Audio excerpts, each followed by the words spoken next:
Evangelio según Marcos.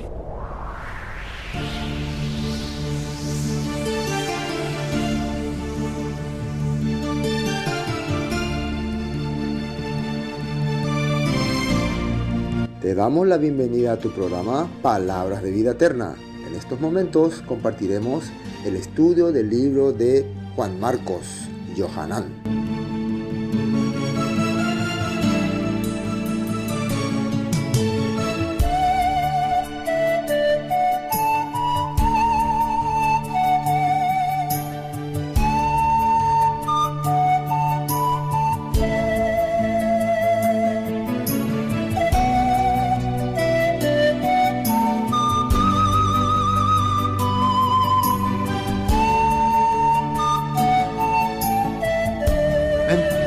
Entonces, una vez más, gracias al Todopoderoso por este tiempo.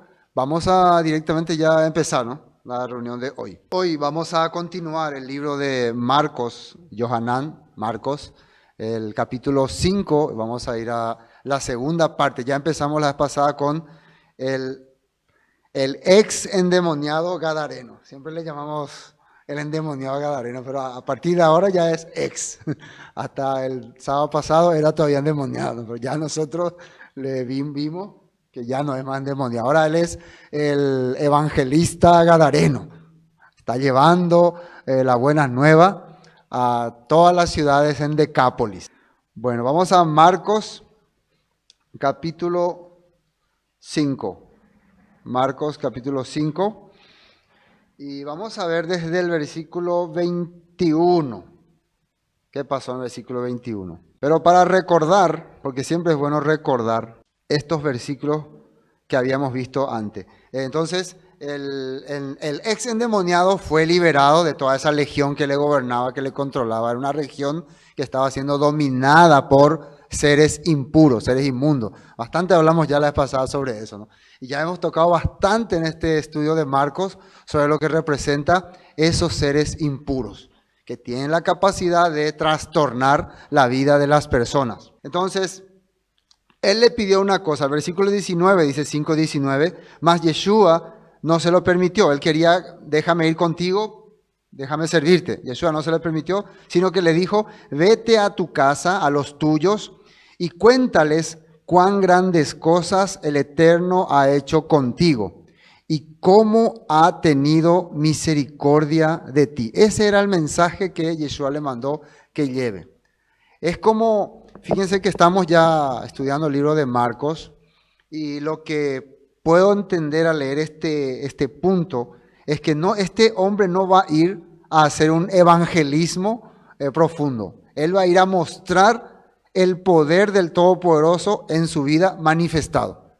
Va a ser como un testimonio de que el Eterno está liberando a su pueblo. El Eterno está trabajando para su pueblo. Él va a ir a decirle eso. Miren, yo era el que estaba endemoniado, el que creaba muchos problemas. Miren, ahora estoy restaurado. ¿Y cómo fue eso? Fue Yeshua de Nazaret, Yeshua el Mesías. Él va a empezar a difundir. Entonces su cambio de vida ya va a ser un evangelismo. ¿Sí me captan? Su cambio de vida. Y eso es muy importante para que muchos entiendan. Muchas veces, muchos de nosotros no vamos a ser, ¿cómo se puede decir? Expertos transmitidores de la palabra.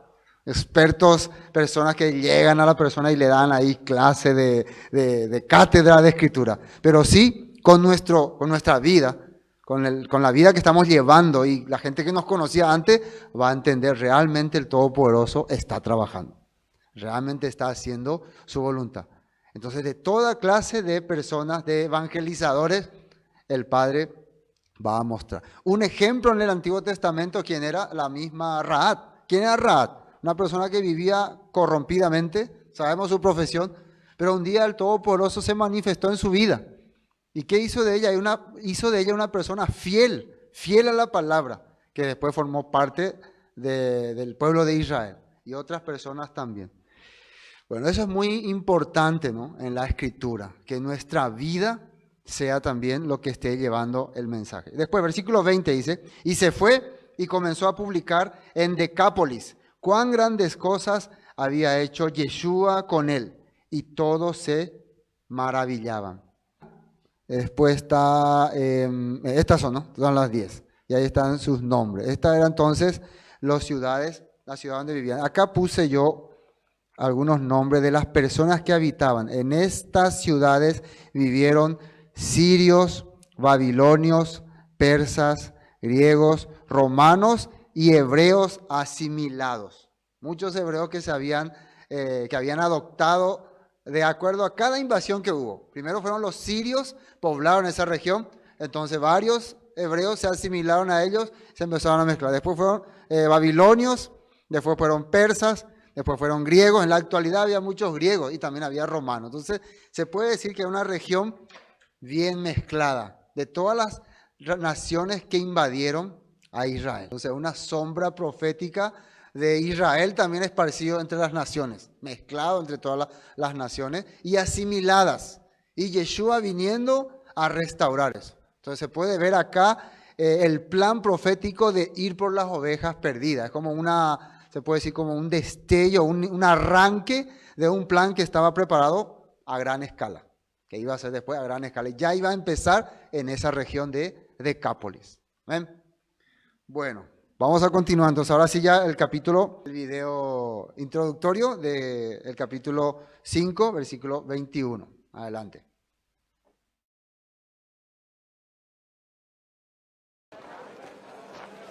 Jesús regresó en una barca a la otra orilla, y como una gran multitud se reunió alrededor de él, decidió quedarse en la orilla del lago. Entonces vino Jairo, que era uno de los jefes de la sinagoga, y cuando lo vio, se arrojó a sus pies. Y le rogó con mucha insistencia: «Ven que mi hija está agonizando. Pon tus manos sobre ella, para que sane y siga con vida». Jesús se fue con él. Y una gran multitud lo seguía y lo apretujaba. Allí estaba una mujer que desde hacía 12 años padecía de hemorragias. Y había sufrido mucho a mano de muchos médicos, pero que lejos de mejorar, había gastado todo lo que tenía sin ningún resultado. Cuando oyó hablar de Jesús, se le acercó por detrás entre la gente y le tocó el manto. Y es que decía: «Si alcanzo a tocar aunque sea su manto, me sanaré». Y tan pronto como tocó el manto de Jesús, su hemorragia se detuvo, por lo que sintió en su cuerpo que había quedado sana de esa enfermedad. Jesús se dio cuenta enseguida de que de él había salido poder. Pero se volvió a la multitud y preguntó: «¿Quién ha tocado mis vestidos?». Sus discípulos le dijeron: «¿Estás viendo que la multitud te apretuja y preguntas: ¿quién me ha tocado?». Pero Jesús seguía mirando a su alrededor para ver quién había hecho eso. Entonces la mujer, que sabía lo que en ella había ocurrido, con temor y temblor se acercó, y arrodillándose delante de él le dijo toda la verdad. Jesús le dijo: «Hija, por tu fe has sido sanada. Ve en paz y queda sana de tu enfermedad». Todavía estaba él hablando cuando de la casa del jefe de la sinagoga vinieron a decirle: «Ya no molestes al maestro, tu hija ha muerto». Pero Jesús, que oyó lo que decían, le dijo al jefe de la sinagoga: «No temas, solo debes creer». Y con la excepción de Pedro, Jacobo y Juan, el hermano de Jacobo, no permitió que nadie más lo acompañara. Cuando llegó a la casa del jefe de la sinagoga, vio mucho alboroto y gente que lloraba y lamentaba. Al entrar, les dijo: «¿A qué viene tanto llanto y alboroto? La niña no está muerta, sino dormida». La gente se burlaba de él. Pero él ordenó que todos salieran. Tomó luego al padre y a la madre de la niña y a los que estaban con él, y entró a donde estaba la niña. Jesús la tomó de la mano y le dijo: «Talita cumi», es decir, «A ti, niña, te digo, levántate».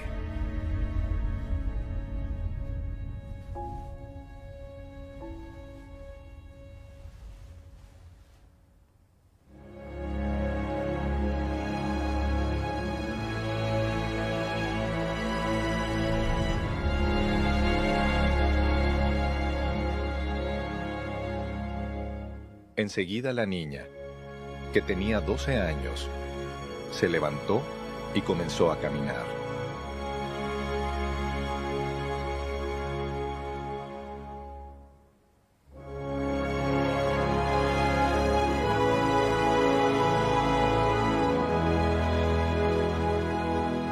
y la gente se quedó llena de asombro. Pero Jesús les insistió mucho que no dijeran a nadie lo que había ocurrido, y les mandó que dieran de comer a la niña.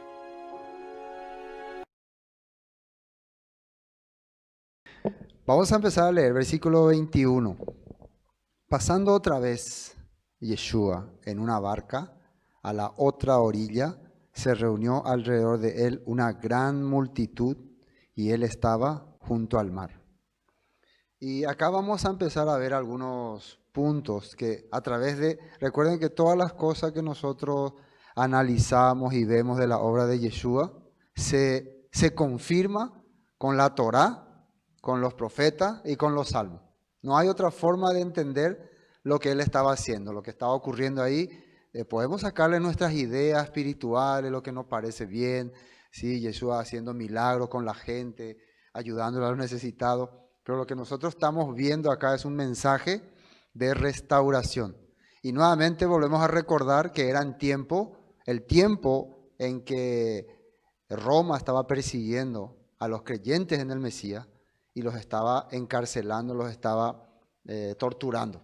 Entonces ellos necesitaban una palabra de aliento. ¿Y qué palabra más de aliento que las obras que había realizado el Mesías y que tenían el objetivo de mostrar la restauración de un pueblo que espera a un rey? Amén. Ese es el objetivo, ese es el propósito. Entonces nuevamente regresa de liberar a un hombre de los demonios, de prácticamente mostrarnos un destello de lo que va a ser la restauración, el rescate de la oveja perdida de las naciones, y vuelve otra vez a la tierra de Israel, la tierra de Capernaum, donde él estaba poblándose. Y dice acá que gran multitud, le seguía una gran multitud y él estaba junto al río. Siempre la gran multitud va a tener dos características. Uno, de gente que está buscando la verdad, y otro de gente que está siguiendo por emoción.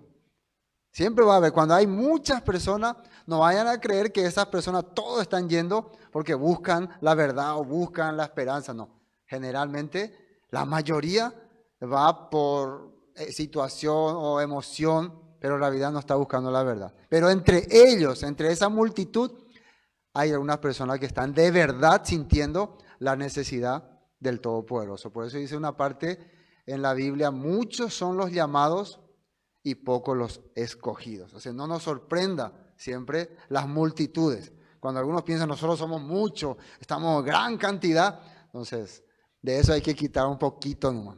Bueno, versículo 22 dice, y vino uno de los principales de la sinagoga, llamado Jairo, que le vio y se postró a sus pies. Entonces aparece un personaje que acá le tildan como principal de la sinagoga. Vamos a entrar en la nota 22 para poder entender. Jairo, ese es su nombre, ¿no? Jairo en griego es Lairos, del hebreo Yair, que significa él ilumina. Ese es su significado para poder entender esta persona. Jefe de la sinagoga. El jefe de la sinagoga tenía una posición de honor, la responsabilidad y el poder en Israel. Durante el tiempo de Yeshua, el jefe de la sinagoga era un respetado judío con responsabilidad para el mantenimiento físico de la sinagoga y los servicios de adoración. Fue elegido de entre los ancianos y decidiría quién sería llamado a leer las escrituras, predicar y mantener el orden durante los servicios. No se duda que era rico, un hombre de influencia en la comunidad. Entonces, en aquel tiempo, uno para ser jefe de la sinagoga tenía que ser alguien importante, alguien también adinerado, porque porque las sinagogas necesitaban mucho del aporte de los hombres de poder, ¿no? Entonces, la sinagoga de Capernaum era una de las más importantes de Israel, una de las más conocidas, ¿no? Todavía creo que hay ruinas, ¿no?, de esa sinagoga. Entonces, imagínense, podemos pensar entonces que durante todos los eventos que Yeshua tuvo ahí en Capernaum, en especial en la sinagoga, este hombre estaba ahí presente, Estaba ahí, no sabemos si es uno de los que también le criticó o no, o al contrario, estaba prestando atención de todo lo que estaba escuchando. Pero era alguien que estaba ahí en el cuerpo de líderes de esa sinagoga, alguien especial, alguien importante. Bueno, ¿qué más dice aquí? Continuemos, ¿no? Entonces, ¿qué pasó con él? Vino uno de los principales de la sinagoga llamado Jairo, y luego que vio que se postró a sus pies, dice. Esto es algo importante. Un principal de la sinagoga, alguien que está ahí apoyando a los líderes religiosos, que está en oposición, vimos ya por todos los debates que tuvo Yeshua con los hombres de fe, los hombres religiosos de Capernaum, está postrándose ante Yeshua. Esta acción representa que yo perdí, o sea, fracasé. Yo como líder, como hombre de creencias, fracasé. Para llegar a esta posición y postrarte ante Yeshua, y siendo alguien de principal a la sinagoga, quiere decir que entendiste que todo lo que hiciste antes, y segundo, si te estás postrando ante Yeshua, quiere decir que vos estás entendiendo quién es Él, quién es esta persona. Esto es muy importante, ¿no? No es que te postras nomás a ver porque quieres un milagro, o sea, tienes que saber muy bien quién es este personaje. Vamos a ir leyendo, para ir analizando cada texto. 23, y le rogaba mucho diciendo, mi hija está agonizando, ven y pon las manos sobre ella, para que sea salva. En otra versión dice, sana y vivirá. Le está pidiendo, por favor, tengo mi hija que está muriendo, por favor ayúdala. Así le está diciendo. 24, fue pues con él y le seguía nuevamente una gran multitud, personas que van, algunos para ver qué pasa, otros porque también quieren creer en Yeshua y otros por puro fanatismo. Pero siempre hay ahí una gran multitud. Y le apretaban, dice, le apretaban. Vamos a nota 24. Yeshua en la orilla del mar. Esto es cuando Yeshua se manifestaba en la orilla del mar. Dice, multitud, muchos son los llamados y pocos los escogidos. Las características de las multitudes. Aplauden cuando se sienten bien y rechazan cuando no están cómodos. Siempre la multitud, cuando lo que vos decís o lo que vos estás haciendo les gusta, están felices, te aplauden, bien, bravo. Pero cuando vos estás diciendo algo que le incomoda, algo que no le agrada, te rechazan, ¿no? No, ese es un hereje, ese, crucifíquenlo, algo así. Por eso nunca hay que confiar en las multitudes. Nunca. Si te siguen 2 o 3 fiel, confía. Yo aprendí eso en estos años de mi vida, ¿no? Aprendí a no confiar en las multitudes. Aprendí a creer en ese que está viviendo, que está experimentando la obra del Mesías, que está dándose cuenta de que hay alguien que le rescató y le está cambiando su vida. Esa es la persona que de verdad sigue, ¿no?, los pasos del Todopoderoso. Grandes cantidades de multitudes, cuidado, peligroso. Dice, rechazan cuando no están como Yeshua en la sinagoga. Estos son los puntos que puse aquí para que podamos recordar todo lo que hasta ahora Yeshua estaba haciendo y cómo todo esto pudo haber sido la causa o la razón que Jairo haya entendido que Yeshua es su única esperanza. Fíjense bien. 1.22, Marcos 1.22, se admiraban de su doctrina, porque les enseñaba como quien tiene autoridad y no como los escribas. Eso fue lo primero que vimos que Yeshua empezaba a hacer. Iba a la sinagoga y enseñaba la palabra con autoridad. ¿Qué quiere decir con exactitud? Que lo que él decía no salía de él, salía de los profetas. Eran palabras ya garantizadas. ¿Por qué los de los escribas no eran garantizados? Porque generalmente eran dichos o enseñanzas de hombres, o consejos de hombres o de algunos ancianos de la antigüedad. Ellos podían notar eso. Cuando Yeshua hablaba con autoridad sobre la escritura. Tenía base. Marcos 1.23 también. Un hombre con espíritu inmundo. En ese lugar estaba un día, cuando él estaba predicando, un hombre que estaba disfrazado ahí de oyente, pero de repente, cuando Yeshua habla, se manifiesta.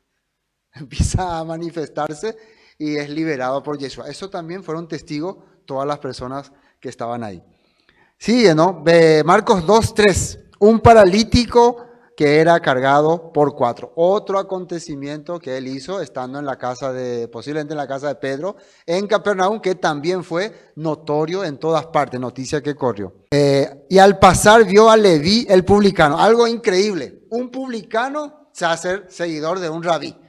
Un publicano que es un ser odiado por toda la comunidad por estar cobrando impuestos a su pueblo y por ser aliado con los romanos, de repente decide dejar todo, decide dejar toda esa vida y seguir al maestro, seguir al Mesías y llevar la palabra. Eso era algo como para que te maraville, ¿no? Realmente este hombre está causando un cambio increíble en las personas. Todo esto puede ser que haya entrado en la mente de Jairo. Por algo este personaje está haciendo todas estas cosas. Después, debate sobre el Shabbat. ¿Se acuerdan de ese tema? El famoso debate sobre el Shabbat, si es lícito hacer, o no es lícito hacer eso. Y Jesús explicándolo con lujo de detalle sobre los acontecimientos bíblicamente y narrados en los textos. También podía haber estado Jairo ahí. Este hombre conoce realmente lo que representa la Escritura. Yo estuve mucho tiempo sujeto a argumentos de mis maestros, más que argumentos bíblicos. Después, hombre que tenía seca una mano. También eso se refería al debate en Shabbat, ¿no? Después, los espíritus inmundos al verle se postraban delante de él. Esto acontecía, ¿no? Cuando él empezaba a caminar, muchos espíritus que tenían impurezas, espíritus malvados, se rendían, se entregaban. Entonces, si todas estas cosas no son suficiente razón para que vos renuncies a tu jerarquía, a tu categoría y te postre ante Yeshua, entonces ¿qué más necesitas? Todavía, lo último, la situación en que estaba, tu hija a punto de morir. Habría dos razones para no humillarse o romper esta creencia, se puede decir este orgullo, que en tu corazón se había cerrado demasiado.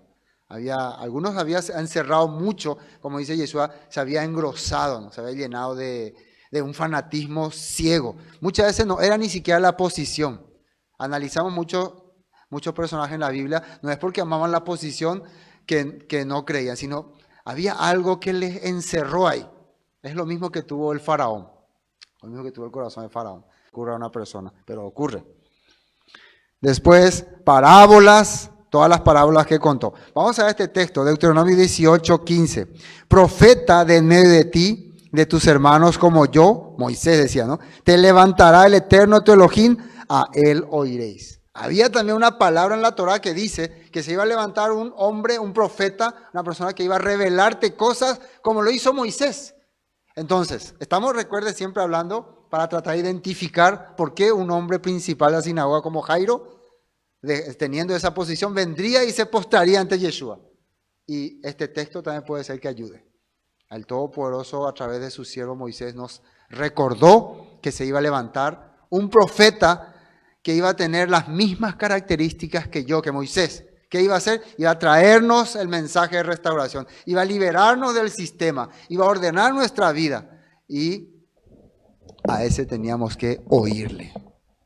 Si no, quedaríamos fuera. Amén. Dice más aquí, Salmos 18:27. Dice, porque tú salvarás al pueblo afligido y humillarás los ojos altivos.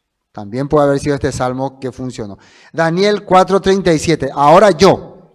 Todos estos textos pueden ser que vinieron Jairo. Ahora yo, Nabucodonosor, alabo, engrandezco y glorifico al Rey del cielo, porque todas sus obras son verdaderas. El rey Nabucodonosor entendió que el Elohim de Israel era el Elohim verdadero por las obras que había hecho, por las cosas que había visto de él.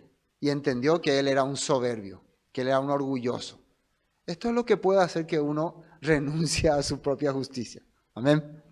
Después dice, y todas sus obras son verdaderas y sus caminos justos, y él puede humillar a los que andan con soberbia. Entonces, una de las razones para no creer en el Todopoderoso es la soberbia extrema. Pero el Todopoderoso puede humillar. Bueno, seguimos, ¿no? Estamos en 24. Marcos 5:24. Fue pues con él y le seguía una gran multitud y le apretaban. Pero una mujer, de repente aquí se ocurre algo en el medio. El objetivo que es ir a restaurar, salvar a la niña. Ese es el objetivo, que estaba a punto de morir.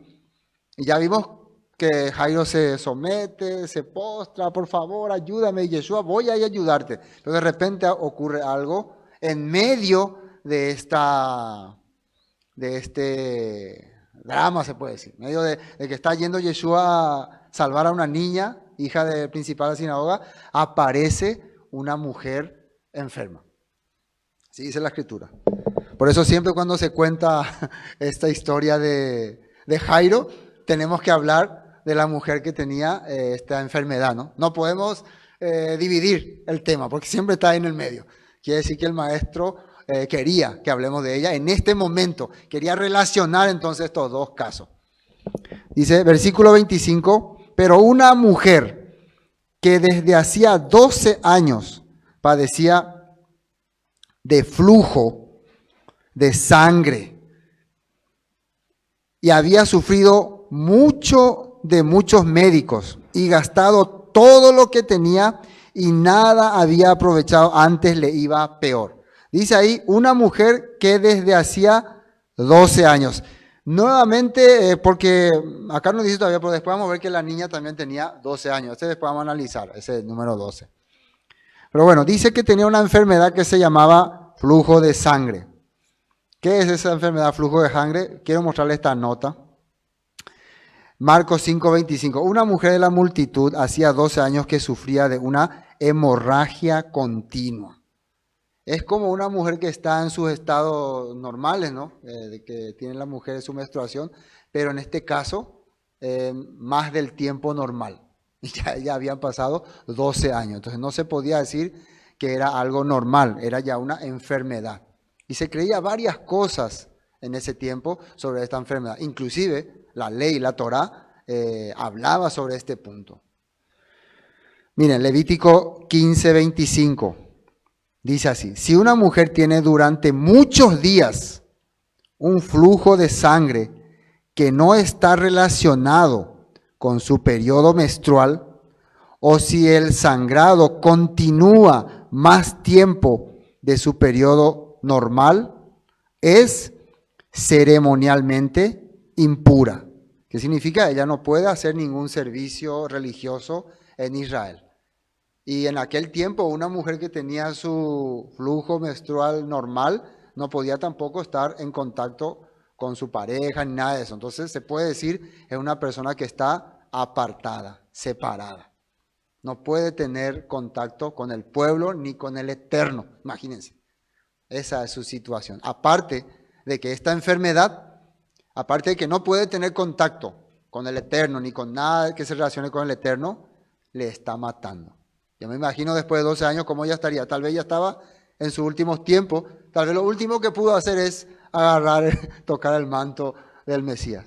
Pero también, para que haya podido hacer esto, ella aprendió muchas cosas, ella entendió muchas cosas. Acá dice la Escritura que ella recurrió a médicos. En aquel tiempo los médicos no eran así como hoy en día médicos cirujanos. Muchos de ellos eran conocedores de ciencias, teologías o ¿cómo se dice? Brujerías, muchas de esas cosas, magias, ¿no?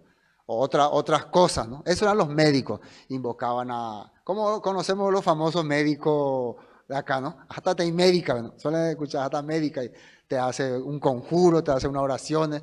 Ese tipo de médico había. Y generalmente eran charlatanes, engañadores. Se aprovechaban de las personas. Te voy a hacer esta pócima y te voy a curar, así. Bueno, entonces ella dice que no le había ido bien. Bueno, esto dice entonces en la Torah. Entonces, bíblicamente se puede decir por la ley, ella era inmunda. ¿Qué significa inmunda? Apartada, separada, no apta. Es una mujer que tiene que estar lejos, fuera de su familia, del pueblo entero. Entonces eso es terrible, eso es grave. Pero ella estaba en este lugar. ¿Dónde estaba ella? Estaba entre la multitud. Tal vez nadie la estaba notando, tal vez nadie se estaba fijando en ella, pero ahí estaba, buscando esperanza. Y miren, ¿qué es lo que hace que esté aquí? ¿Qué es lo que hace que esté en este lugar y en esta situación? Y eso es donde nosotros vamos a enfocar. 26. Y había sufrido mucho de muchos médicos y gastado todo lo que tenía y nada había aprovechado, antes le iba peor. Vamos a la nota 26. Estos textos hablan acerca de la situación que proféticamente tuvo el pueblo de Israel, si queremos comparar con esta mujer. Vamos a leer para poder relacionar. Dice Ezequiel 36, 17. Hijo de hombre, mientras la casa de Israel moraba en su tierra, la contaminó con sus caminos y con sus obras como inmundicia de menstruosa. Fue su camino delante de mí. Y derramé mi ira sobre ellos por la sangre que derramaron sobre la tierra, porque con sus ídolos la contaminaron. O sea, hace entender de que el pueblo de Israel vivió corrompido, contaminó la tierra y le compara a la situación en que se encuentra una mujer en este estado. Sí está diciendo esta palabra. Isaías 64, 6. Si bien todos nosotros somos como suciedad y todas nuestras justicias como trapo de inmundicia. En otras traducciones decía que este trapo de inmundicia es el trapo que usan las mujeres en sus días en que tienen su menstruación, ¿no? Ese tipo de trapo. ¿Será que sirve para algo más ese trapo? Ya no sirve más. Bueno, así le está comparando la justicia de este pueblo. Y caímos todos nosotros como hoja y nuestras maldades nos llevaron como el viento. Ezequiel 23, 26. Sobre Israel, relacionado sobre Israel. Y te despojarán de tus vestidos y te arrebatarán todos los adornos de tu hermosura. Una profecía contra Israel. Ezequiel 34, 5. No han cuidado de las débiles, no se han ocupado de las enfermas, ni han vendado las heridas. No salieron a buscar a las descarriadas y perdidas, en cambio las gobernaron con mano dura y con crueldad. Por eso mis ovejas se dispersaron sin pastor y son presa fácil de cualquier animal salvaje. Entonces esta mujer está representando, podemos nosotros ver a través de los textos, a ese pueblo que vivió corrompidamente, que no hizo lo que el Padre quería, que confió en su propia justicia y que buscó ayuda de muchos médicos, de muchos líderes que no le han podido ayudar, más que todo le han robado todo. Y eso es lo que han hecho los líderes religiosos a través de los tiempos en Israel. Por eso vimos esos textos. Vamos a continuar, queremos terminar esta parte. Acá está, 27. Cuando oyó hablar de Yeshua, vino por detrás entre la multitud y tocó su manto. Acá sale que la razón por la cual ella estaba presente en ese lugar, escuchó sobre Yeshua, escuchó hablar sobre él, sobre sus milagros, sobre sus manifestaciones, y también entendía su posición. Esto es una cosa importante, nosotros que estamos volviendo a la restauración. ¿Cómo es que el Todopoderoso puede trabajar en nuestra vida? Nosotros entendemos nuestra posición. ¿Cuál es nuestra maldad? ¿Cuál era lo que hacía que nos separemos del Todopoderoso? Nos habíamos alejado de sus estatutos, de sus decretos, de su Shabbat, de sus fiestas bíblicas. Habíamos dejado una vida pura, ¿no? Nos empezamos a contaminar con comidas inmundas, con actividades prohibidas por la Torah. Entonces, si esas cosas no entendíamos, tampoco podíamos entender por qué estábamos mal, por qué estábamos en situación difícil. Y tampoco podíamos saber cómo es lo que podemos acercarnos al Todopoderoso. ¿Qué es lo que necesito de Él? ¿Qué es lo que Él tiene que hacer conmigo? Eso no podíamos entender. Cuando se nos aclaró ese punto, cuando nos dimos cuenta quiénes éramos, por qué estamos viviendo de esta manera, entonces entendíamos por qué necesitamos del Mesías. ¿Quién es el Mesías? ¿Por qué Él puede restaurar nuestra vida? Entonces por eso nos acercamos a Él. Amén. Muchas personas, para que cure mi pecado, para que sane mi pecado, y después, ¿cómo vivió? Igual, continuó siendo rebelde al Todopoderoso. Continúan siendo rebelde al Todopoderoso. Entonces todavía no hemos descubierto el valor del Mesías en nuestra vida. Pero la palabra nos está abriendo el entendimiento cada día y podemos entender por qué necesitábamos de Yeshua, por qué era importante Él en nuestra vida, por qué necesitábamos acercarnos a Él en medio de la multitud, por qué tenemos que salir de ser simplemente seguidores de un buen rabí a personas que recibiéramos su poder, personas que necesitamos ese poder. Se puede decir, entendimos el valor del poder que emanaba el Mesías. ¿Por qué? Porque entendimos nuestro pecado, que era habernos alejado de la Torah, habernos alejado de los estatutos, decretos. ¿Y por qué causa? Porque empezamos a consultar a toda clase de médicos. Amén. Bueno, entonces oyó hablar de él, escuchó sobre el Mesías. ¿Quién era el Mesías? ¿Qué hacía el Mesías? Entonces se fue hacia él. Ejemplos bíblicos. Además tocó su manto. Recuerden que ella no podía estar entre las personas. Ella no podía decir, hola, soy una enferma que tiene enfermedad de flujo y quiero... Ella no podía hablar. Entonces prácticamente decidió arriesgarse. Tenés que tener seguridad para hacer esto, ¿no? Tenés que estar segura de lo que vas a hacer. Igual que el leproso, Vamos a la nota 27. Textos bíblicos. Biblia Kadosh, ¿no? Dice 27. Había oído hablar de Yeshua, de modo que vino por detrás de él en la multitud y le tocó uno de los sipsillob de su talit. Bueno, así dice en esta traducción. Habla como del el borde de su manto. Y al manto le llama talit. Así le llaman en esta versión. La verdad estaba buscando otro texto y la palabra talit es como decir sipsillón, más bien es manto. Bueno, vamos a leer algunos textos que ya puse ahí, leer textos, ¿no? Deuteronomio 4:6, ¿no? Para ir entendiendo mejor. Deuteronomio 4:6. La Torah es lo que nos abre el entendimiento cada vez que podamos ver cualquier mensaje que Yeshua ha dicho. Cuando vemos la Torah, entendemos entonces qué es lo que está ocurriendo ahí. Deuteronomio 4:6. ¿Entienden? Dice, hablando de los mandamientos y los estatutos del Todopoderoso, guardadlos pues y ponedlos por obra, porque esta es vuestra sabiduría y vuestra inteligencia ante los ojos de los pueblos, los cuales oirán todos estos estatutos y dirán, ciertamente, pueblo sabio y entendido, nación grande es esta. Porque, ¿qué nación grande hay que tenga dioses tan cercanos a ellos como lo está el Eterno, nuestro Elohim, en todo cuanto le pedimos? Esto está diciendo, ¿no? Moisés al pueblo 40 años después de haber salido de Egipto.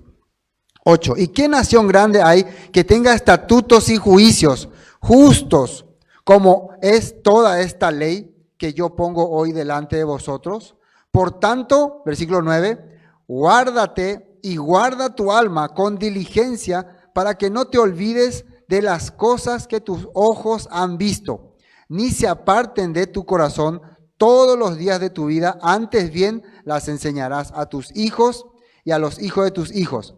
El día que estuvisteis delante del Eterno tu Elohim en Horeb, cuando el Eterno me dijo, reúneme el pueblo para que yo les haga, y ahí sale, oír mis palabras, las cuales aprenderán para temerme todos los días que vivieren sobre la tierra y las enseñarán a sus hijos. Entonces, esta es la razón por que una persona pueda acercarse al Mesías. Empezó a oír la palabra, a ver los poderes del Todopoderoso manifestados en ese hombre y empezó a tenerle temor reverente, claro. Por eso puede acercarse. Un temor no a que le apedreen, a que le hagan algo, sino realmente que este es el que me puede sanar. Una esperanza viva. Eso dice aquí en la Torah. Vamos a Deuteronomio 30. Fíjense bien lo que dice ahí. Esperanza de restauración. Deuteronomio 30. Atiéndame acá. Sucederá que cuando hubieren venido sobre ti todas estas cosas. Esta palabra es profética. Se está hablando para el pueblo de Israel que va a vivir ya en la tierra prometida. Pero va a acontecer, dice, algo. El 28 y el 29 hablaba de bendiciones y maldiciones. Si viví conforme a lo que dice la palabra, vas a recibir todas las bendiciones que están escritas aquí. Si no viví conforme a la palabra, tremendas maldiciones vas a recibir. Pero después hay algo más. Aparte de las bendiciones y maldiciones, hay lo que se llama restauración. Cuando tu corazón empieza a entender que hiciste mal y que por eso te vinieron todas estas plagas, va a haber un cambio en tu vida. Va a haber una manifestación especial que nosotros le llamamos el arrepentimiento y la restauración. Y eso está saliendo aquí, dice así. Sucederá que cuando hubieren venido sobre ti todas estas cosas, la bendición y la maldición que he puesto delante de ti, que dice ahí, y te arrepintieres en medio de todas las naciones a donde te hubiera arrojado el Eterno tu Elohim, y te convirtieres al Eterno tu Elohim, y obedecieres a su voz, conforme a todo lo que yo te mando hoy, tú y tus hijos, con todo tu corazón y con toda tu alma, entonces el Eterno hará volver a tus cautivos, y tendrá misericordia de ti, y volverá a recogerte de entre todos los pueblos, a donde hubiere esparcido el Eterno tu Elohim. Aun cuando tus descendientes estuvieran en las partes más lejanas que hay debajo del cielo, de allí te recogerá el Eterno tu Elohim, y de allá te tomará. Y te hará volver el Eterno tu Elohim de la tierra que heredaron tus padres, y será tuya, y te hará bien, y te multiplicará más que a tus padres. Circuncidará el Eterno tu Elohim tu corazón y el corazón de tu descendencia, para que le ames al Eterno tu Elohim con todo tu corazón y con toda tu alma, a fin de que vivas.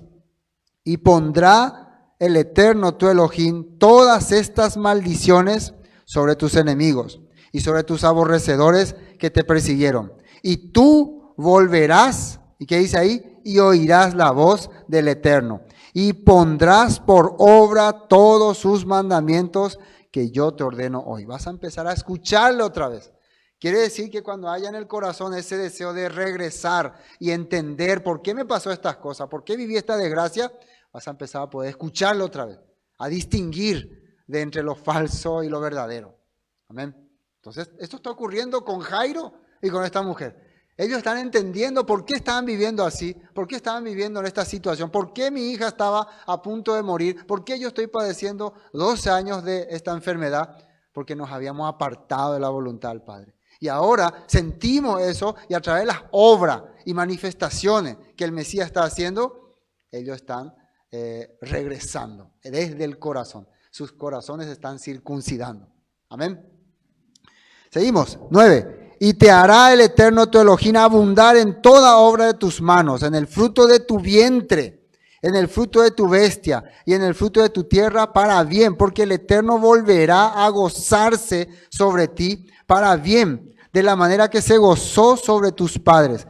El Eterno no se puede gozar en una persona que está en ese estado de pérdida de flujo. La Torá dice, la ley dice que tiene que ser apartada. Con esta persona no podemos compartir.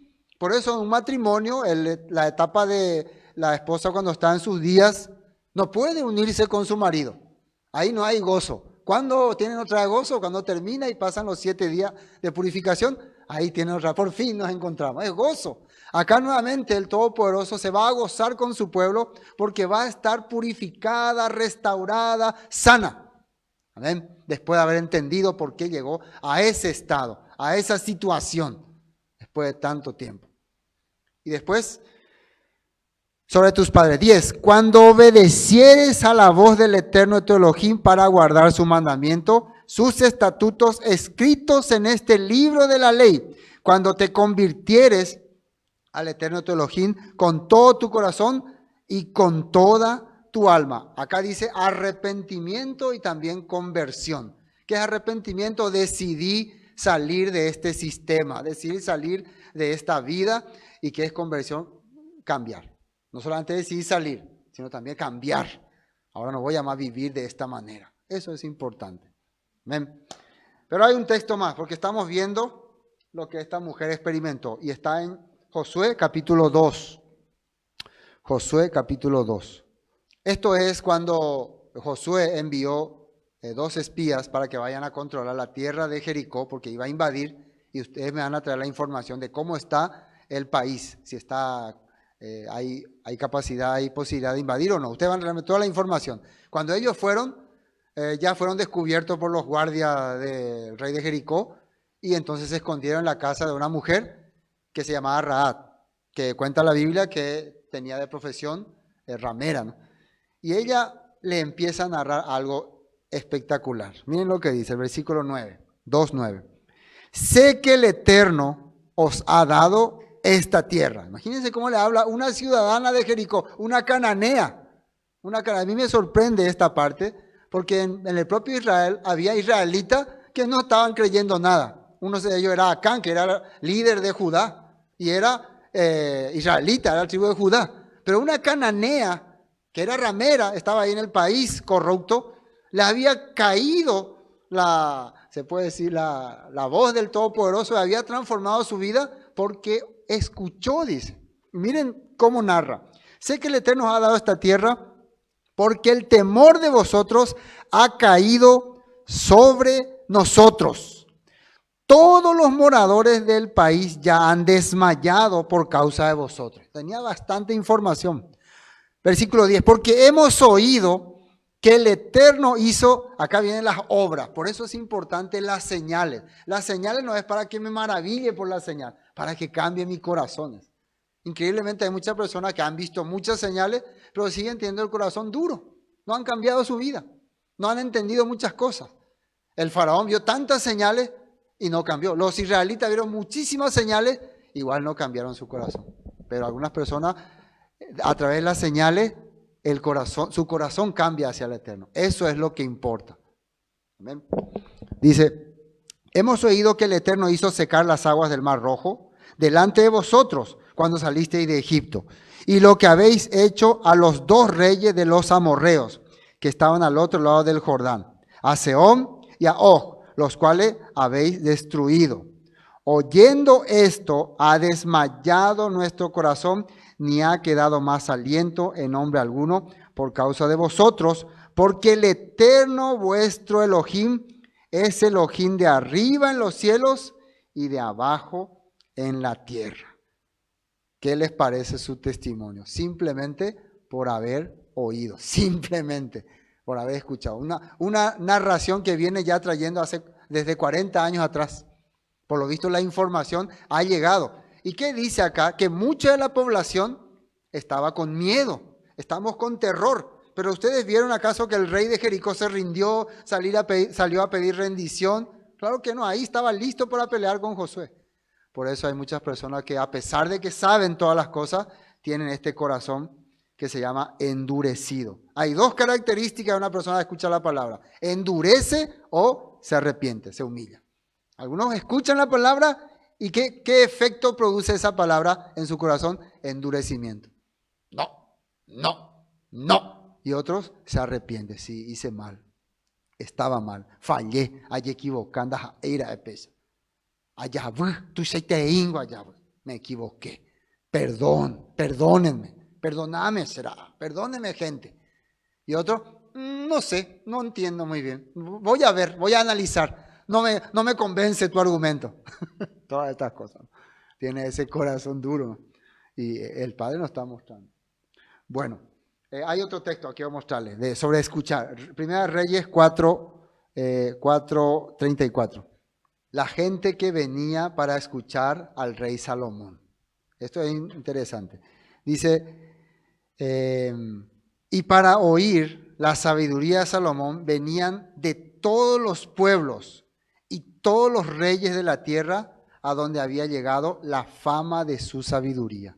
¿Quién era el rey Salomón? El que había edificado el templo de Salomón. Entonces las personas, una de ellas la reina de Saba, venían de todas partes para escuchar su sabiduría. Y fíjense ahí en la nota 34, dice 2 Crónicas 9:23, y todos los reyes de la tierra procuraban ver el rostro de Salomón para oír la sabiduría que Elohim le había dado. Y miren lo que dijo Yeshua en Lucas 11:31. El día del juicio, la reina de Sabá se levantará contra esta generación y la condenará. La reina de Sabá se va a levantar, dice, y va a condenar a esa generación que está viviendo en tiempo de Yeshua, porque vino de una tierra lejana para oír la sabiduría de Salomón. Ahora alguien superior a Salomón está aquí, pero ustedes se niegan a escuchar. Entonces ahora podemos entender cómo esta mujer escuchó de Yeshua e inmediatamente corrió. Si esta mujer desde lejanos lugares, una mujer extranjera, la reina de Saba y otros reyes de todas partes, venían para oír a Salomón, ahora ¿quién está acá? Pero este no es ni un rey, este no tiene nada. Yeshua es alguien superior, alguien que realmente te está trayendo el mensaje de lo alto, de esperanza, el mensaje de restauración a tu vida. Entonces, lastimosamente, algunos se han cerrado a escuchar al Mesías. Así ha ocurrido, está ocurriendo, en especial a medida que más vos conocés, estudiás, te entran otras voces, otros médicos, muchos médicos. La gente empieza a gastar en muchos teólogos, en muchos pensadores, y generalmente su objetivo es alejarte del Mesías, traer la restauración a tu vida. Qué pena. La reina de Saba va a condenar a esta generación, dice. Bueno, creo que entendimos bien. Volvamos a Marcos. Vamos a terminar. Estábamos en 27 ahora, 27. Cuando oyó hablar de Yeshua, vino por detrás de entre la multitud y tocó su manto. Y hay muchos dichos de por qué tocó su manto, ¿no? Que era en ese tiempo una persona que usaba, todos los judíos usaban su manto, ¿no? En la actualidad se usa el talit, ¿no? Un manto sagrado judío para hacer oraciones, para hacer presentaciones. Y está bien, ¿no? Todas las cosas que te hagan acercar al Todopoderoso y sean sanas, uno no tiene por qué estar condenando ni nada. Lo que no es bueno es cuando vos pones como ordenanza del Todopoderoso, que el Todopoderoso ordenó que use estas cosas y tenés que usar, inclusive algunos exigen en sus reuniones que si no traes tu manto, tu talit, que ni siquiera es bíblico la palabra talit, que vos tenés que tener, ¿no? Eso sí está mal. Y ahí es como que estuviéramos yendo otra vez a otros médicos, a otras personas que inclusive te obligan a tener. Entonces, en aquella época ellos usaban generalmente el manto, era parte de su vestimenta. Era una sábana, una frazada. Hay varias fotos donde muestra que ellos tenían así como una parte de su vestimenta y les servía cuando ellos salían. Estaban por ahí, estaban lejos y necesitaban taparse, por ejemplo, si estaban en el desierto, con su manto le ponían cuatro palos y ya era sombra. Y era parte de su vestimenta. O cuando hacía frío se cubrían, cuando había mucho ventarrón del desierto, ellos usaban para cubrirse. Entonces ese era su manto, era parte de su vestimenta, ¿no? Era lo que usaban en esa época porque vivían ahí. Ese era el manto. Pasando el tiempo, a ese manto salió una ordenanza ya en la Torá de añadirle unos hilitos. Y esos hilitos tenían una representación, significaba algo. No es simplemente ponerle nomás hilitos nosotros le ponemos a la ropa, ¿no? Pero no es simplemente tener de adorno, ¿no? Ah, qué lindo está, ¿no? Tenía una representación. Y se habían ordenado por causa de que el pueblo había cometido un gran pecado, había desobedecido un mandamiento y eso le había traído la muerte a una persona. Entonces, cuando una persona observaba la vida de alguien, el camino de alguien, el andar de alguien, entonces entendía que ese manto con ese hilito llamado zipzip estaba manifestándose, estaba, se puede decir, funcionando. Porque Yeshua, que dijo que hacían los fariseos andan por ahí con sus mantos, con sus flecos, pero ¿cómo era su vida de ellos? Su vida decepcionaba. Es igual que una persona se prepara, se vista todo con los trajes religiosos, ¿cómo se puede decir? Sagrado, pero cuando vos le conocés como persona, como ser o ves su vida, no cuadra, más bien te decepciona. Eso es una cosa importante que entender. Entonces lo que representa estos zipzip es que esta persona, y esa representación se ve con la acción de esa persona.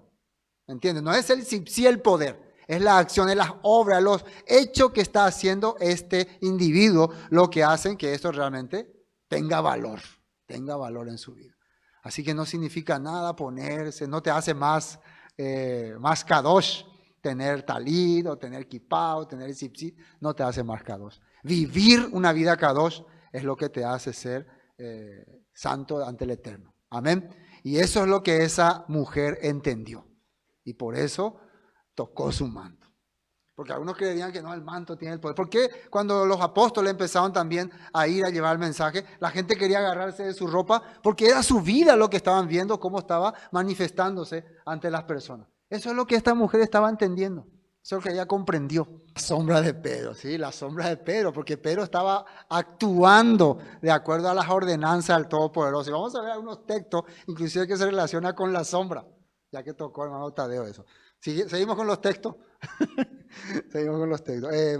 28, ¿no? Porque decía, fíjense ahí, decía, nadie puede hablar por hablar. Acá en la escritura no vamos a más pensar que la gente hablaba nomás por hablar. Había entendimiento. Cuando una persona hacía algo es porque le llegó un entendimiento. Y eso producía arrepentimiento, dejar este andar. Decía,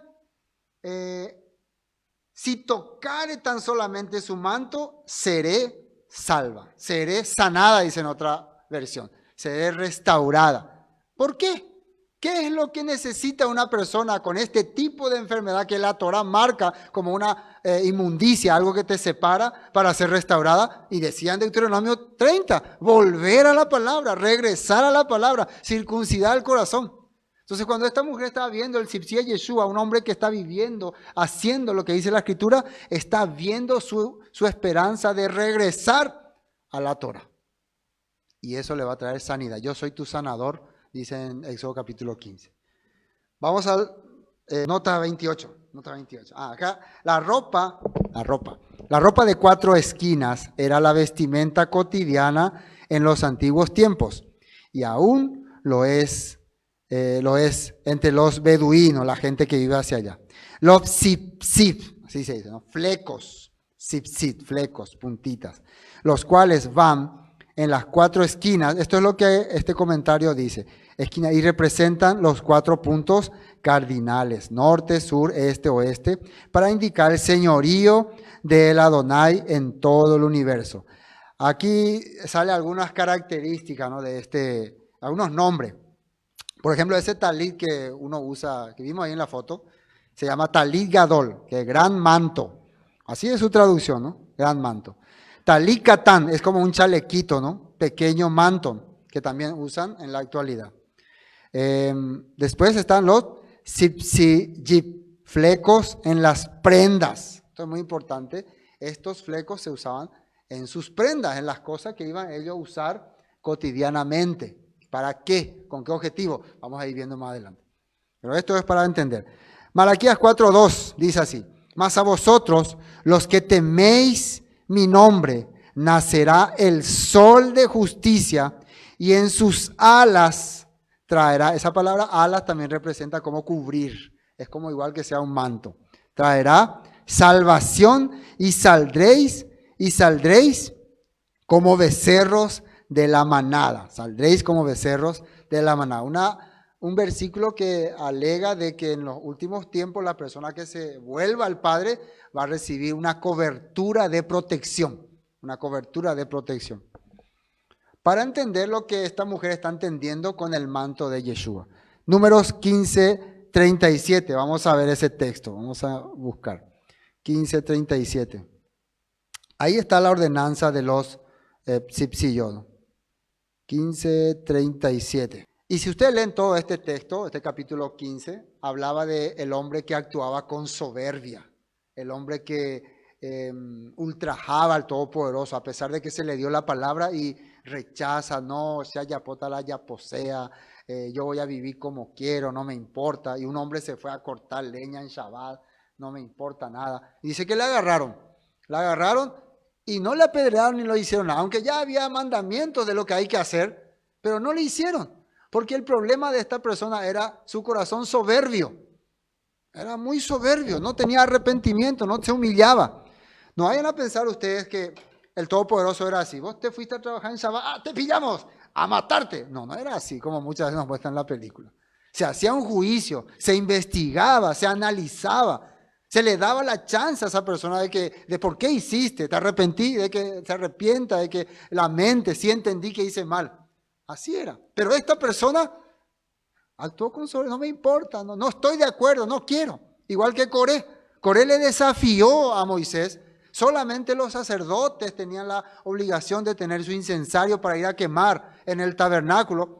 Pero él les dijo, vamos a probar, traigan todo su incensario, vamos a ver a quién elige el Eterno. Y ellos con soberbia trajeron también su incensario. Nosotros también vamos a meter fuego en el tabernáculo. ¿Qué le había pasado al comienzo de la inauguración del tabernáculo? Cuando los hijos de Aarón querían meter fuego extraño, ¿qué les pasó? Cayó fuego y los consumió. No aprendieron estos hombres. Ellos también le desafiaron a Moisés, usaron la soberbia. ¿Y qué pasó? Se abrió la tierra y los tragó. Y al resto cayó fuego y los consumió, dice. Entonces, eso es lo terrible, ese corazón altanero y soberbio, lo que el Padre condena. Bueno, para recordar eso, para tener en cuenta eso, el Padre entonces les ordenó, acá le saca este mandamiento. Por eso siempre tenemos que analizar cuando aparecen los mandamientos, por qué aparecieron. Entonces, ¿por qué ordenó usar estos sipsillot? Para que nunca te quieras ser un soberbio. Te acuerdes que el Padre odia lo soberbio, lo altanero, lo orgulloso, lo que no quiere humillar su corazón. Pero algunos usan esto, usan su talí, y ahí sí que son soberbios. Ven, ahí puruina le talí, hereje, pagano, romano, griego. No, acá nosotros no aceptamos esa clase, nosotros somos kadosh, nosotros no aceptamos esas palabras paganas, el hijo del cerdo, el caballo, no queremos escuchar eso. Se ve una actitud de soberbia. Si estuviera el Todopoderoso en tiempo de número, ya estoy seguro que traía y caía ya fuego sobre él. Así se comportaron muchos en aquel tiempo. Pero esa persona que fue a pedrear era una persona importante, era una persona que se sentía también con derechos. Y ahí fue, apedréenle a este tipo, no merece que esté aquí. Bueno, para poder entender, dice el 37. Y el Eterno habló a Moisés diciendo, habla a los hijos de Israel y diles, que se hagan franjas en los bordes de sus vestidos, porque por sus generaciones, y pongan cada franja de los bordes un cordón azul. Y estas franjas son, y tiene que tener un cordón azul, dice. Y os servirá, acá dice para qué va a ser, ¿y para qué? ¿Para qué? ¿Para adorno? ¿Para qué?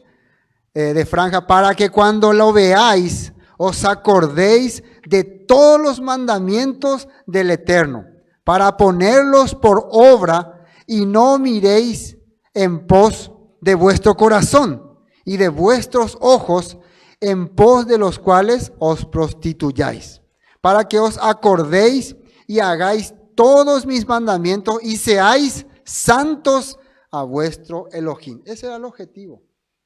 Quiere decir que este Sipsí no tiene ningún poder. El poder está en la palabra, el poder está en la escritura. ¿Y qué hace el Sipsí? Recordarte que la palabra tiene que estar en tu corazón. ¿De qué sirve que te pongas Sipsí, talí y todo? Pero Torah cero, palabra cero, vivencia cero. No importa, no es que por llevar estos flecos vas a ser más kadosh. Vamos a 41. Franjas en los vestidos. La Biblia israelita nazarena dice así. Bim, ¿no? Yahweh le dijo a Moshe lo siguiente, háblale al pueblo israelita y dale instrucciones de que hagan flecos en los bordes de sus vestidos, a través de las edades, que pongan un cordón azul en el fleco de cada esquina. Ese será su fleco, mírenlo y recuerden los mandamientos de Yahweh y obsérvenlos para que no sigan sus propios pensamientos y deseos en su impulso lujurioso.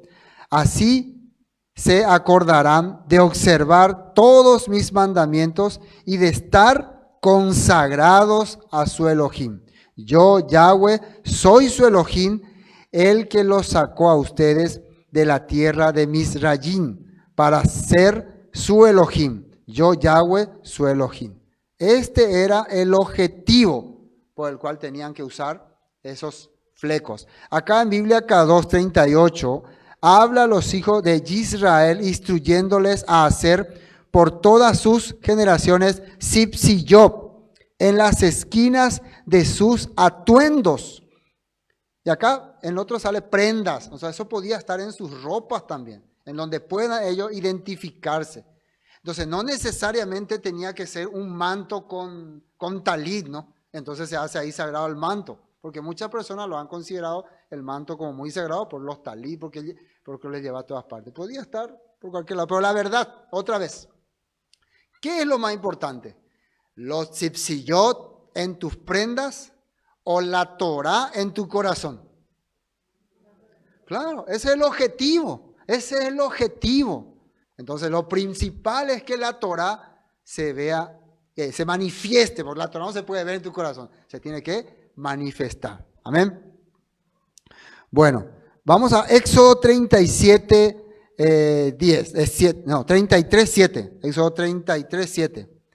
Moisés tenía la costumbre de armar la carpa de reunión a cierta distancia del campamento, y toda persona que quería hacer alguna petición al Eterno iba a la carpa, o sea, en otra parte dice un tabernáculo de reunión, pero no era la Mishkan donde estaba el arca del pacto, eso era una carpa que Moisés preparó aparte para todo el pueblo que quería ir y recibir instrucción. Dice, el Eterno iba a la carpa de reunión que estaba fuera del campamento. Cada vez, versículo 8, que Moisés se dirigía a la carpa de reunión, toda la gente se levantaba y permanecía de pie a la entrada de su propia carpa. Todos seguían a Moisés con la vista hasta que entraba en la carpa. Entonces, ¿qué pasaba acá? Vamos a explicar esto. Moisés hizo su carpa, su tienda. Y toda la gente cuando veía que Moisés salía para ir a su tienda, donde él iba a instruir al pueblo sobre la Torah, la escritura, ellos también salían y se paraban enfrente de sus carpas, de sus tiendas, y se inclinaban, dice. ¿Por qué? Algo ocurría cuando Moisés llegaba a esa carpa. ¿Qué ocurría? Dice ahí, 9. Cuando Moisés entraba en la carpa, la columna de nube, protección del Eterno. La columna de nube representaba, yo les estoy protegiendo, yo los estoy sanando. ¿Cuándo? Cuando ustedes están escuchando mis ordenanzas, mi Torah. ¿Me están entendiendo, no? Cuando ustedes están escuchando mis instrucciones, yo les estoy cubriendo. Dice, descendía y se quedaba en el aire a la entrada, mientras el Eterno hablaba con Moisés. Cuando el pueblo notaba que la nube se detenía a la entrada de la carpa, cada persona se paraba a la entrada de su propia carpa y se inclinaba, hacía reverencia. ¿Estaban entendiendo? Gracias, Señor, por estar protegiendo. Es una cosa interesante que dice la Torah, que alguien que tiene conocimiento de la Torah no va a ver simplemente a Moisés en una carpa. Está viendo a Moisés dando instrucción al pueblo y a través de esa instrucción trayendo protección al pueblo. Y eso se manifiesta con esa nube que se ponía sobre la tienda donde Moisés les enseñaba. Esto es referente a lo que ahora está ocurriendo con Yeshua y esta mujer que viene a pedirle esperanza. Porque eso es lo que puede simbolizar su capa. Estaba en el versículo 29. Porque decía, si tocare solamente su manto, seré salva. Ella estaba convencida. Por todos los textos que estamos viendo, ella estaba convencida. Ahora la pregunta es que yo me hago y que ¿cómo podemos saber que ella sabía todas estas cosas que yo estoy diciendo? ¿Cómo podemos saber que realmente ella conocía sobre Deuteronomio, sobre Números, sobre Ezequías? ¿Cómo podemos saber? Van a ver lo que Yeshua le va a decir después. ¿Cómo le va a hablar Yeshua? Luego, 29. Y enseguida la fuente de su sangre se secó y sintió en el cuerpo que estaba sana de aquel azote. Acá no se hizo una inspección. No hay, esa enfermedad no es que se ve como algo así, como un defecto físico. Acá es algo que empezó a sentir, dice. Tampoco Yeshua no le va a decir, a ver, queremos inspeccionarte. No, Yeshua sabía ya que se sanó. Esta mujer también sabía ya que se sanó. Eso se llama la fe, ¿no? Ella se sentía bien, ella sí, yo estoy sana, ya me siento bien. Significa que había consecuencias por la enfermedad. ¿Y qué le dice Yeshua? Y sintió en el cuerpo que estaba sana de aquel azote. Luego Yeshua, conociendo en sí mismo el poder que había salido de él, volviéndose a la multitud, dijo, ¿quién ha tocado mis vestidos? Acá dice que ha salido un poder. ¿Sí o no? Un poder. ¿Qué es poder? Como la electricidad, ¿no? Algo que no se ve, pero que se manifiesta. Eso es un poder. De mí salió algo. ¿Qué significa? En alguien se cumplió las promesas. Así se puede entender, ¿no? Alguien aquí no es simplemente multitud. Alguien de aquí es alguien que las promesas, la Torá, promesa de sanidad, se cumplió en él. Eso es poder.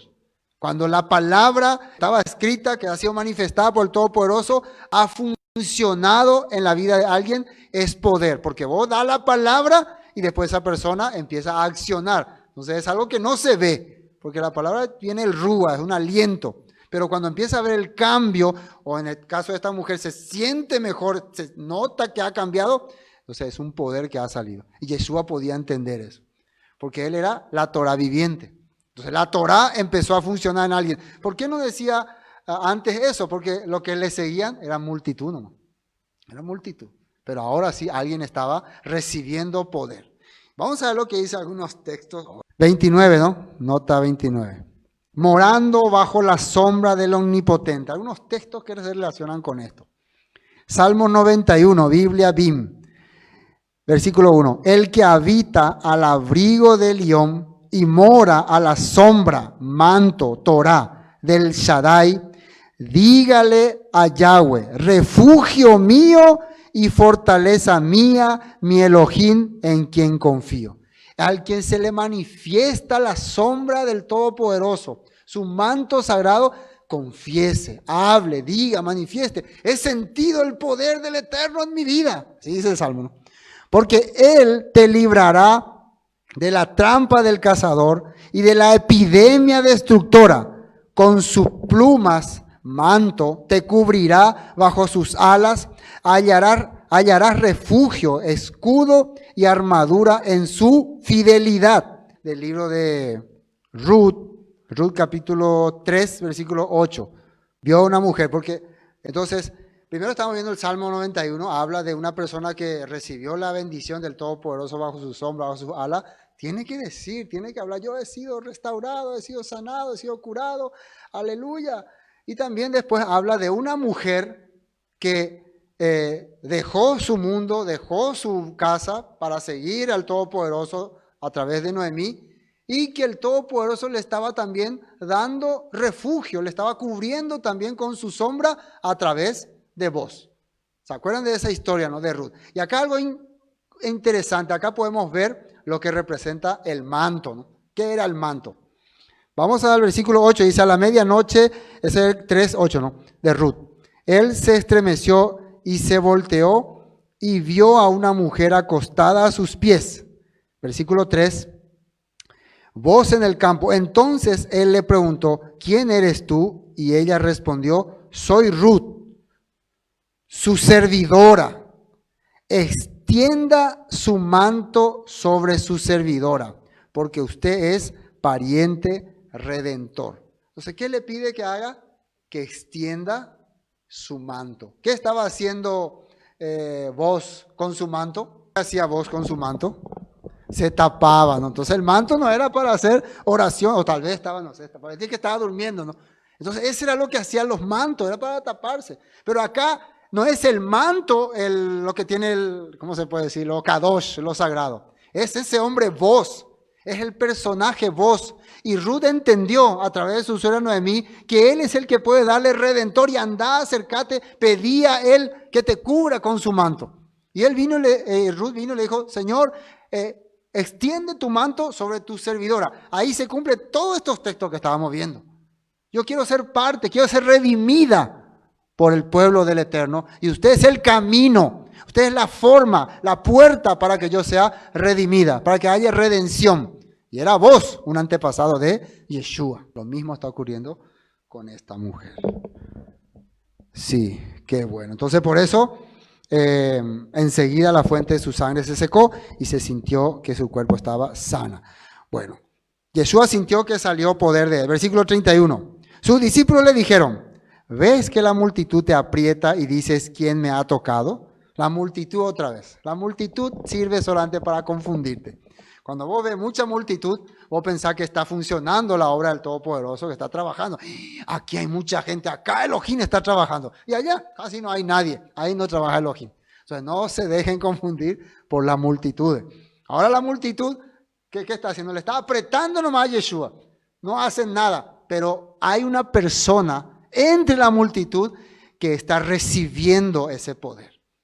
Yeshua sintió, no, yo no estoy hablando de la multitud. Aquí hay alguien en que se ha cumplido la palabra. Y no está hablando. ¿Quién recibió el poder del Eterno? ¿En quién se ha manifestado el poder de la Torá? ¿Quién ha entendido la restauración? ¿Quién? Y ahí dice, pero él miraba alrededor para ver quién había hecho esto. Entonces la mujer, temiendo y temblando, sabiendo lo que en ella había sido hecho, vino y se postró delante de él y le dijo toda la verdad, todo lo que había pasado en su vida, todo lo que ya sabemos de ella. Yo fui, Señor. Yo fui el que vivió, una mujer que vivió con 12 años de enfermedad. Y yo entendí que tú eres el restaurador, tú eres el Mesías, el que vas a traer la esperanza a Israel. Y yo quiero ser parte de eso. Yo toqué tu zipzit, toqué tu manto, confiando en la palabra. ¿Y qué le dice Yeshua? ¿Qué le dijo? Él le dijo, 34, hija, y esa es la palabra clave, tu fe te ha hecho salva. Ve en paz y queda sana de tu azote. Queda libre de esta enfermedad. Fe significa fidelidad, emuná. Habíamos visto cuando Yeshua le dijo a sus discípulos que ¿por qué no tenéis fe? Era porque no tienen confianza. También habíamos descifrado varias palabras, se relacionaba con instrucción, también con aprendizaje. Todo eso es fe. Una persona que se le dice que tiene fe, quiere decir que tiene confianza, tiene aprendizaje, tiene instrucción, tiene esperanza, tiene una fuerza también que le empuja y tiene vida. Tiene vida. Es lo fundamental, tiene vida. Entonces, ¿dónde sale todas esas cosas? Esperanza, instrucción, vida, fidelidad, confianza. ¿Dónde está todo eso? En la Torá, en los salmos y los profetas. Entonces, la voluntad del Todopoderoso se está manifestando en esta mujer. ¿A través de quién? A través del Mesías Yeshua. ¿Quién es el Mesías Yeshua? Es el que vino a traer la restauración a Israel. ¿Qué tiene que hacer Mesías Yeshua para restaurar a Israel? Tiene que enseñar la Torá y también tiene que pagar el precio de sus culpas. En especial las culpas de quién? De esos que se descarriaron. Y son ovejas descarriadas. Y después hay que ir a rescatar. Amén. Bueno, creo que ya entendimos todo. Pues falta alguien, ¿no? El tema empezó con Jairo y su hija que estaba por morir. Y mientras aún él hablaba, vinieron de casa del principal a la sinagoga diciendo, y ahí está, tu hija ha muerto. ¿Para qué molestas más al maestro? Y dice mientras hablaba. Entonces uno puede pensar que esta mujer le hizo perder tiempo a Yeshua. Porque mientras hablaba con ella, mientras estaba dándole la esperanza, ya vienen otras personas y dice, tu hija ha muerto. Y atiendan acá. Hasta acá, Jairo ya había renunciado a su, a la alágica, obras de la ley. Ya había creído que el maestro, la esperanza está en Yeshua el Mesías, por obras que ha hecho y con más razón ahora viendo un testimonio más. Una mujer siendo sanada de su enfermedad. Había tenido suficiente prueba de que Yeshua podía salvarle a su hija. Hasta acá estaba bien, pero ahora viene otra cosa más fuerte. Tu hija ha muerto.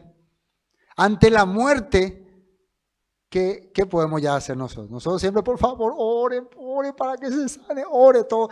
Clamamos, hacemos ayuno, pero cuando nos dicen que fulano murió, parece que se nos cae el mundo, ¿no? Lo que han experimentado eso, ¿no?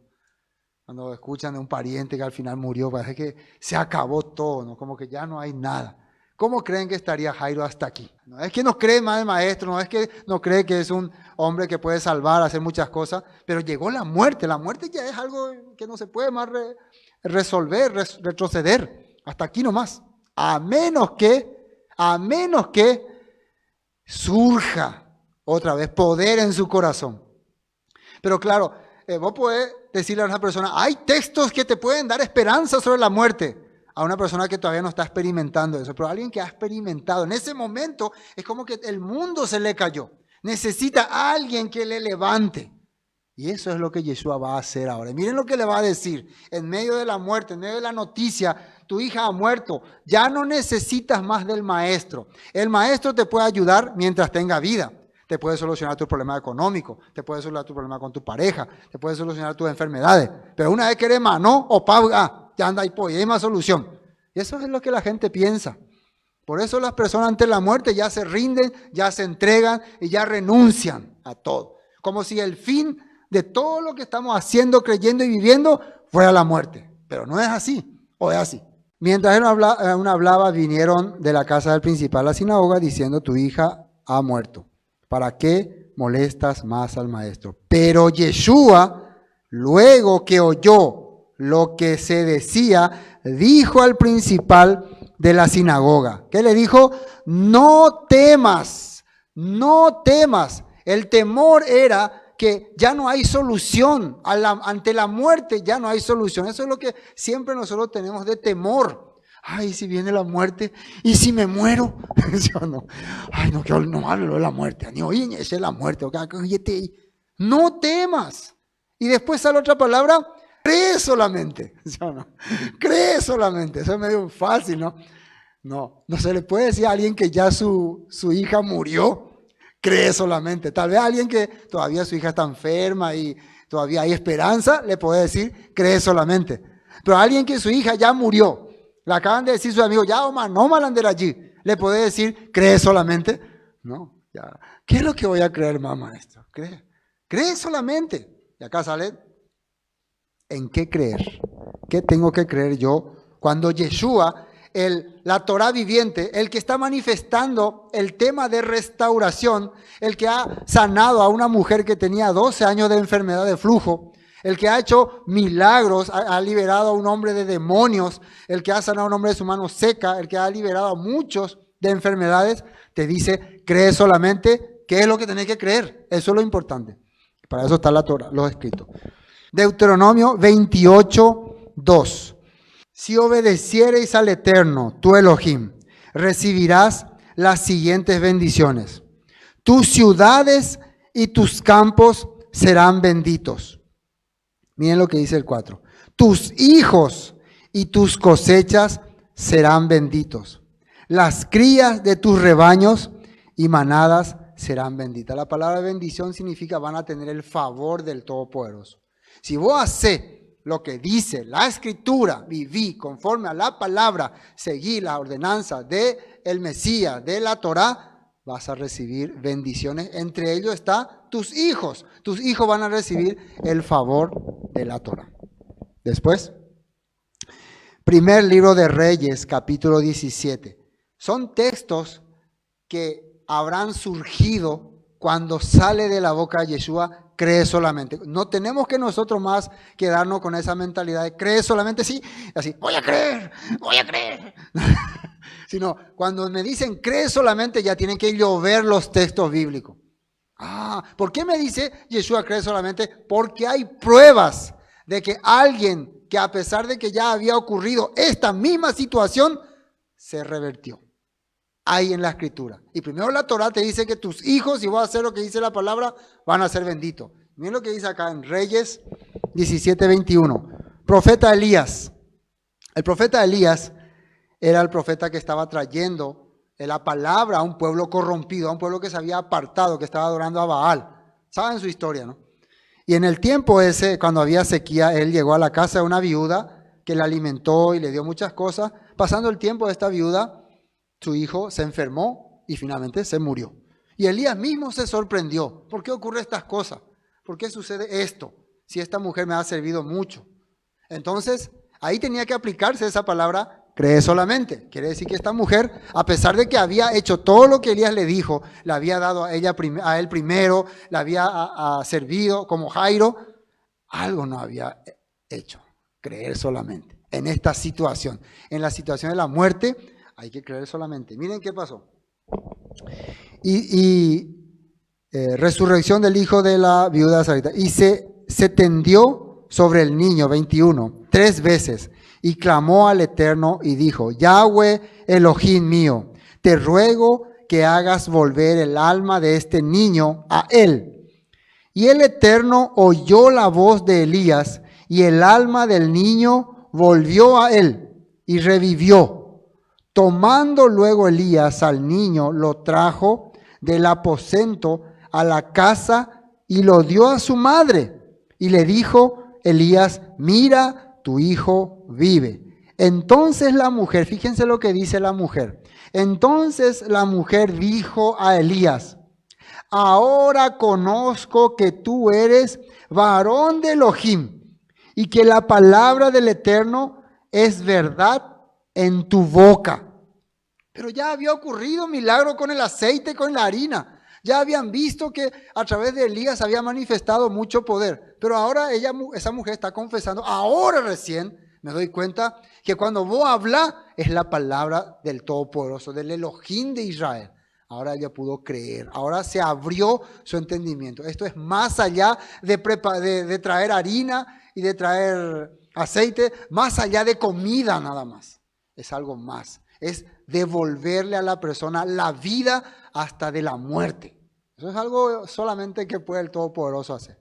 Estos textos estaban viniendo a la cabeza de Jairo.